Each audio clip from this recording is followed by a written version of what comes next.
غوث کے مقام کے متعلق الحمدللہ ہم منفرد ہیں اس میں، اس لیے کہ ہم انہیں غوث اعظم بھی کہتے ہیں، استغاثہ بھی کرتے ہیں۔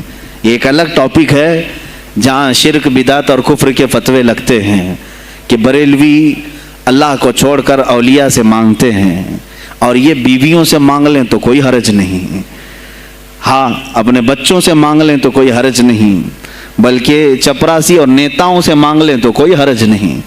کسی صاحب نے آ کر کے مجھ سے کہا تھا آپ غوث اعظم کیوں کہتے ہیں؟ اعظم اللہ ہوتا ہے، سب سے اعظم غوث کہیں ٹھیک ہے۔ سلفی صاحب تھے، ہم نے کہا کہ آپ کو سرکار عبد القادر جیلانی کو غوث اعظم کہنے پر اعتراض ہے، لیکن ایک چوڑا چمار ملک کا پرائم منسٹر بن جائے تو اسے وزیر اعظم کہہ دیتے ہیں، کوئی دقت نہیں آپ کو، وہاں اعظم کہتے ہیں آپ، اعظم کہنے میں آپ کو وہاں جھجک بھی نہیں آتی، اور غوث پاک کو اعظم کہنے میں آپ کو شرم آنے لگتی ہے۔ یہ اپنے اپنے نصیبے کی بات ہے، آپ کا اعظم کوئی اور ہے، ہمارا اعظم کوئی اور ہے۔ عزیزان گرامی، سرکار بغداد شہنشاہ ولایت سلطان الاولیاء سیدنا عبد القادر جیلانی رضی اللہ تعالیٰ عنہ، ماں کے پیٹ سے ہی ان کو ولایت عطا کی گئی۔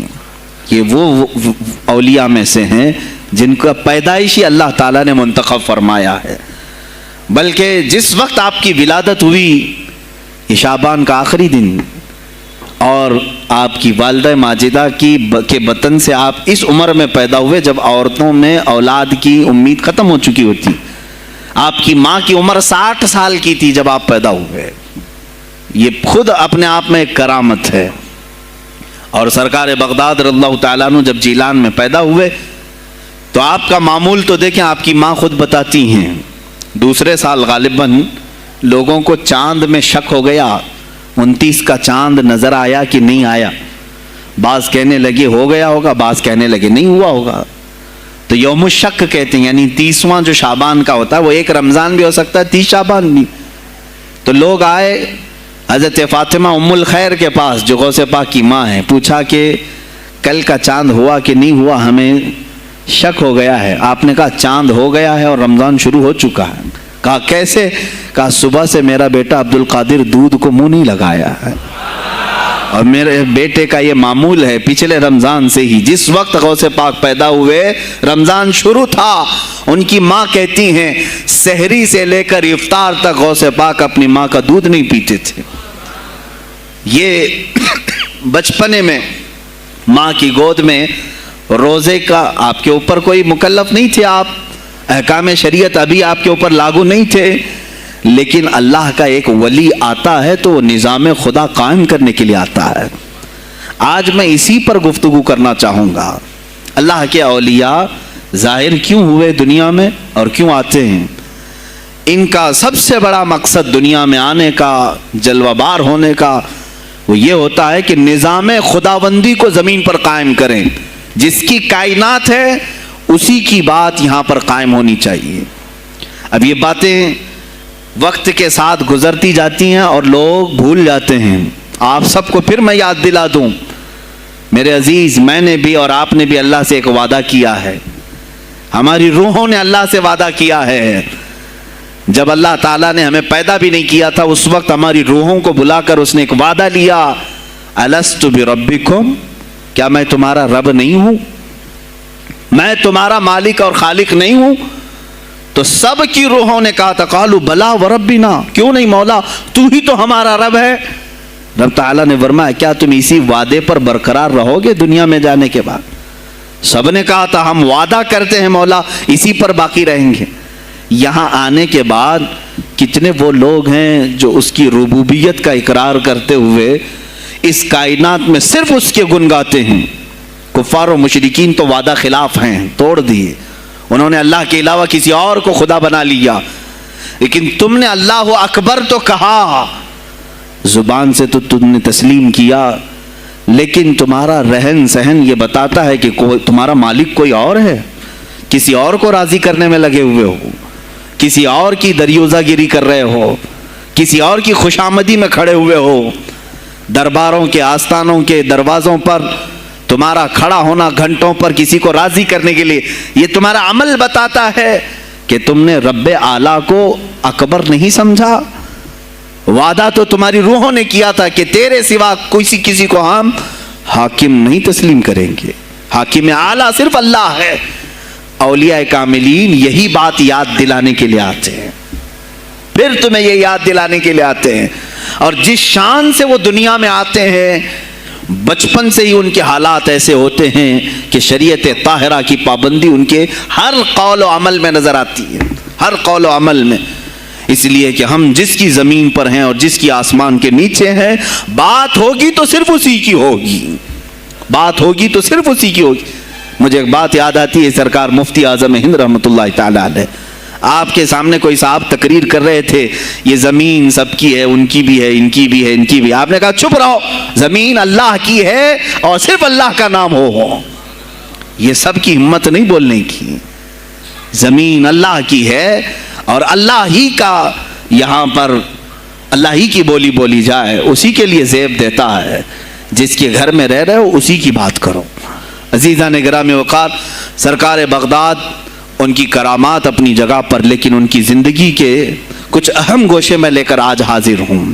آج ہمارے حالات کے اعتبار سے بھی ضرورت ہے اس کی۔ جب آپ پروان چڑھتے رہے اپنی ماں کی گود میں، بہت جلدی آپ کے والد گرامی کا انتقال ہو گیا۔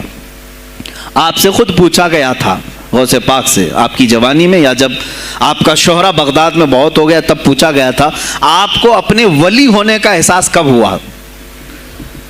غوث پاک سے ہی پوچھا گیا تھا، آپ کو کب پتا چلا اللہ نے آپ کو ولایت کا یہ مقام عطا کیا؟ آپ فرماتے ہیں جب میں 10 سال کا تھا، مدرسے جاتا تھا تو غیب سے ایک آواز آتی تھی، افصحوا فی المجالس لولی اللہ۔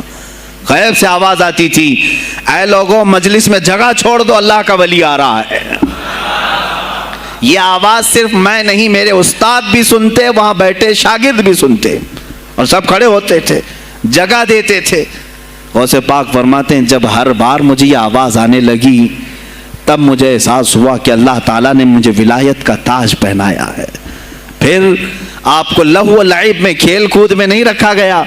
فرماتے ہیں ایک بار میں صرف ایک گائے کی پونچھ پکڑنے کی کوشش کر رہا تھا، گائے پلٹ گئی، فصیح عربی میں کہنے لگی الہذا خلقت ام بہذا امرت یا عبد القادر، اے عبد القادر کیا تجھے اسی کام کے لیے پیدا کیا گیا یا تجھے اللہ نے اس کام کا حکم دیا کہ میری پونچھ پکڑے؟ غوث پاک فرماتے ہیں میں چونک گیا کہ یہ ایک جانور مجھ سے عربی میں بات کر رہا ہے۔ اور اس کے بعد وہ گائے خود کہنے لگی اے عبد القادر تجھے اللہ نے اپنی مخلوق کے لیے بنایا ہے، اپنے بندوں کو راہ راست پر لانے کے لیے۔ غوث پاک فرماتے ہیں اس کے بعد زندگی میں کبھی کھیل کود کی خواہش بھی نہیں آئی، کھیل کود کی خواہش بھی نہیں آئی، کبھی تصور بھی نہیں کیا۔ اور جب آپ جیلان سے نکل کر بغداد آئے، بغداد کے جو حالات تھے وہ آپ نے بہت قریب سے مشاہدہ کیا۔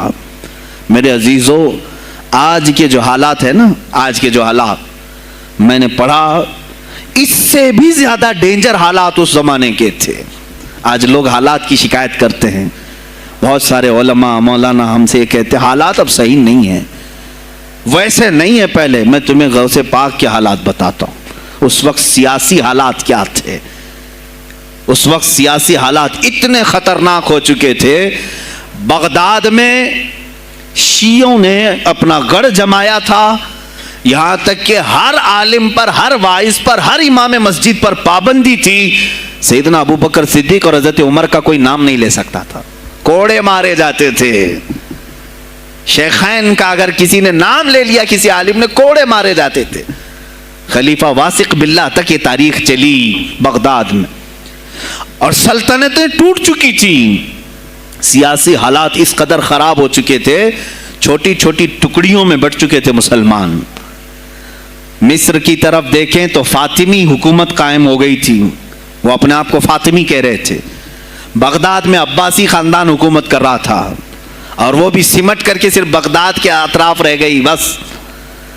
پھر ترکی کی طرف دیکھیں تو سلجوکی خاندان تھا، ایک ایک ٹکڑا حکومت کر رہا تھا، اور یہی آپس میں دست بگریباں تھے، ایک دوسرے سے لڑ رہے تھے۔ اور پھر پلس اس پر ایسا کہ بازنطینی جو عیسائی تھے، صلیبی تھے، ان سلطنتوں کو آپس میں لڑا کر کے اس قدر شدت پیدا کر چکے تھے کہ بغداد والا مصر نہیں جا سکے، مصر والا ترکی نہ آ سکے. پھر ادھر بخارا، سمرقند، نیشاپور، یہ جو رشیا میں ہیں آج، ازبکستان وغیرہ میں، یہاں الگ ایک سلطنت قائم تھی اور ہند میں الگ کفرستان تھا. سب جگہ الگ الگ حالات تھے. اور مسلمانوں کے لیے اس زمانے میں ایسے حالات ہو گئے جیسے لاک ڈاؤن ابھی کا سیم. میں آپ کو بتا دوں سچویشن لاک ڈاؤن میں کیا ہوا تھا معلوم ہے؟ یہ ہمارے طلبہ دیکھیں 8 مہینے سے بیٹھے ہوئے ہیں، مدارس میں نہیں گئے، حفظ قرآن کر رہے تھے، عالم دین بن رہے تھے، مدرسے بند ہیں نا، گھروں میں بیٹھے کچھ تو آوارہ گردی کر رہے ہیں. اسی طرح کالج کے بچے بھی، اسکول کے بچے بھی سب چھوٹے ہوئے ہیں لاک ڈاؤن کی وجہ سے. سیم یہی سچویشن اس زمانے میں ہوئی. بغداد علمی مرکز تھا، کوفہ اور بصرہ علم کے مرکز تھے. آپسی رنجشوں کی وجہ سے بادشاہوں کی طلبہ ایک جگہ سے دوسری جگہ کا سفر نہیں کر سکتے تھے. بغداد کے سارے مدرسے بند پڑے ہوئے تھے کیونکہ طلبہ آ نہیں سکتے. کہاں سے آئے تم؟ مصر سے آئے، واپس جاؤ. اس سلطنت میں کیا کر رہے ہو؟ اس طرح کی سختیاں. یہاں تک کہ یہی زمانہ ہے جب حسن بن صباح نام کا ایک ایسا منافق جس نے اس زمانے کے بادشاہوں کو خرید لیا اور کچھ لوگوں کو نشے کا خوگر بنایا. حشیشین وغیرہ آپ نے سنا ہوگا، صلاح الدین ایوبی کا زمانہ ہے یہ. غوث پاک سے صرف 4 سال بعد صلاح الدین ایوبی آئے، صرف 4 سال بعد.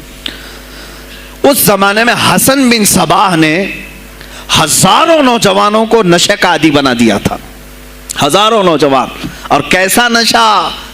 کوکین، افیون وغیرہ سب تو لے کر کے تو لوگ ہوش میں آ جاتے ہیں. وہ ایسا تھا کہ اس نے جو نشہ دکھایا تھا، ایک چھوٹے سے کمرے میں ان کو رکھتا اور انہیں بتاتا کہ یہ درخت ہیں، یہ نہر ہے، یہ محل ہے، یہ حور ہے، تو اسے وہ جنت ہی سمجھتے تھے. اور پھر اس کمرے سے باہر نکالتا اس کو، تڑپ تڑپ کے آدمی مر جاتا کہ مجھے میری جنت میں واپس کرو. وہ جنت نہیں، کمرہ ہوتا تھا، لیکن نشہ اسے ایسا کرایا جاتا تھا کہ اس کمرے کو وہ جنت سمجھنے لگتا تھا. اور ان نوجوانوں سے کیا کرایا جاتا تھا؟ ان کو نشے کا عادی بنا کر کے باہر نکالا جاتا، انہیں ٹارگیٹ دیا جاتا، فلاں مجلس میں جاؤ، فلاں خلیفہ کو قتل کرو، فلاں وزیر کو مارو، فلاں سپاہیوں کو مارو، فلاں عالم دین کا قتل کرو. اور وہ اپنا ٹارگیٹ پورا کر کے آتے اس لیے کہ انہیں نشہ چاہیے تھا. وہ 1 دن 2 دن سے زیادہ اس نشے کے بغیر رہ نہیں پاتے ہیں. وہ اپنا ٹارگیٹ کرنے کے لیے اپنی جان بھی جوخم میں ڈالتے ہیں. اس طرح کے کئی حملے خلفاء پر کرائے حسن بن صباح نے. اور جانتے ہیں، میں نے آج تاریخ دیکھی، حسن بن صباح نے علماء اہل سنت کو اس زمانے کے 40,000 علماء کو قتل کرایا.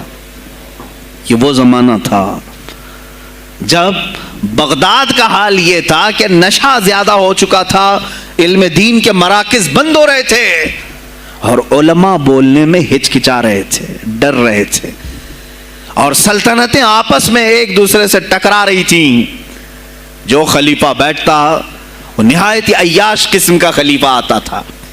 اکثر خلیفہ عیاش آئے، ان کے حریم میں، ان کے حرم خانے میں، یعنی ان کے محل میں 40 عورتیں ہوا کرتی تھیں جن کے ساتھ وہ وطی کرتے، جمع کرتے.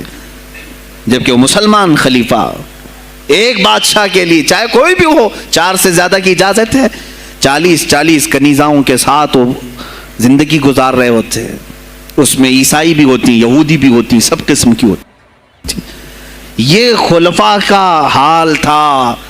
تم کیا کہہ رہے ہو ہمارے زمانے کو؟ ارے حالات برے ہیں، حالات برے ہیں.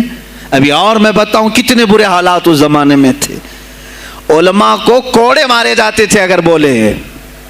ارے شیخین کا نام لینے پر پابندی بغداد میں لگ گئی ہو، اس سے بڑا اور ظلم کیا ہو سکتا ہے؟ سیدنا ابو بکر صدیق، حضرت عمر کا نام لینے پر کوڑے مارنے لگائے جاتے. ایسے حالات میں شہنشاہ بغداد سیدنا عبد القادر جیلانی بغداد آئے ہیں جب آپ کی عمر صرف 18 سال کی تھی. 18 سال کی جوانی میں آپ نے ملاحظہ کیا حالات کو دیکھا، تعلیم حاصل کی بڑے بڑے اساتذہ سے. آپ کے اساتذہ فقہ میں الگ ہیں، حدیث میں الگ ہیں، تفسیر میں الگ ہیں، علم کلام میں، کئی علوم و فنون پہ آپ نے مہارت حاصل کی. اس کے بعد حالات دیکھ کر کے آپ نے کیا کہا، یہ اب یہاں سے میں ہر ایک عالم دین کے لیے بشمول من میرے لیے نصیحت سمجھتا ہوں. غور سے سن لیں. غوث پاک رضی اللہ تعالیٰ عنہ کی زندگی میں ایک موڑ ایسا آیا، اور شاید میں نے بھی کبھی کئی مرتبہ اس طرح سوچا ہے، میں کمپیئر نہیں کر رہا ہوں، لیکن سنیں، حالات کو دیکھ کر کے غوث پاک نے جنگل کا رخ اختیار کر لیا. کیا لینا دینا ہے اس دنیا سے؟ اور آپ خود فرماتے ہیں کہ میرے دل میں یہ ارادہ تھا، نہ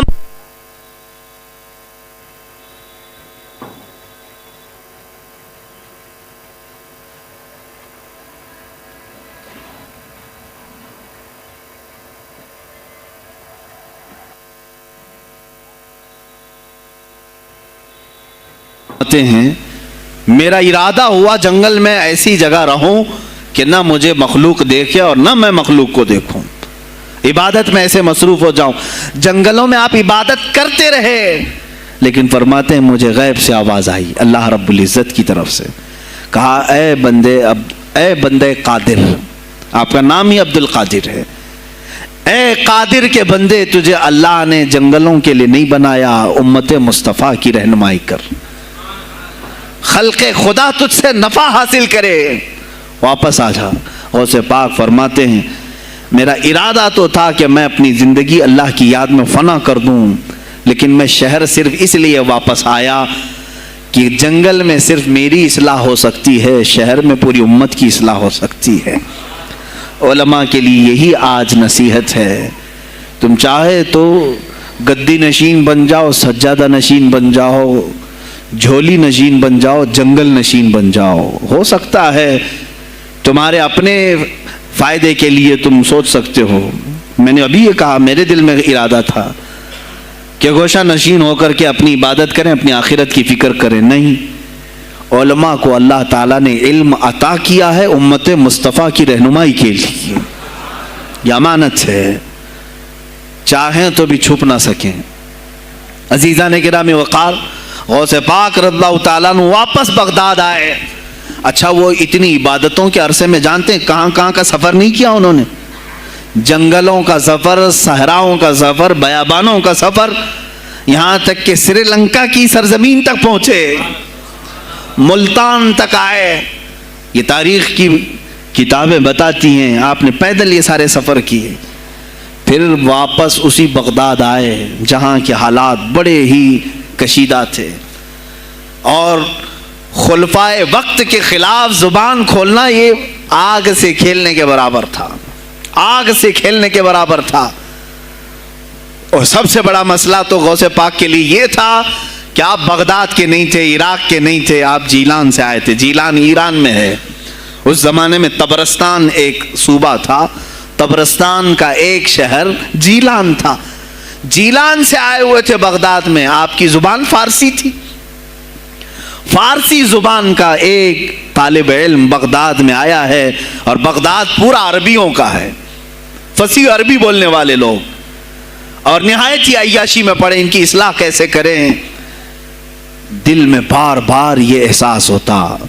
غوث پاک فرماتے میری زبان فارسی تھی اور ان کی زبان عربی ہے، میں ان سے خطاب کیسے کروں، ان کو اصلاح کے راستے پر کیسے لاؤں.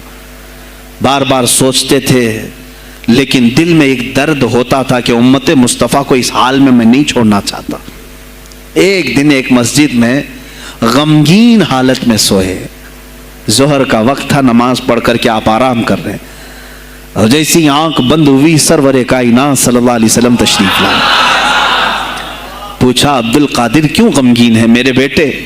کہا کہ یا رسول اللہ صلی اللہ علیہ وسلم، زبان میری عجمی ہے، فارسی، میں عربیوں کے بیچ بیٹھا ہوں، اصلاح کرنے کی کوشش کرتا ہوں، لیکن مجھے یہ عجمی سمجھیں گے. اللہ کے نبی صلی اللہ علیہ وسلم نے فرمایا تو اپنا منہ کھول. آپ نے منہ کھولا، حضور پاک نے اپنا لعاب پاک ڈالا.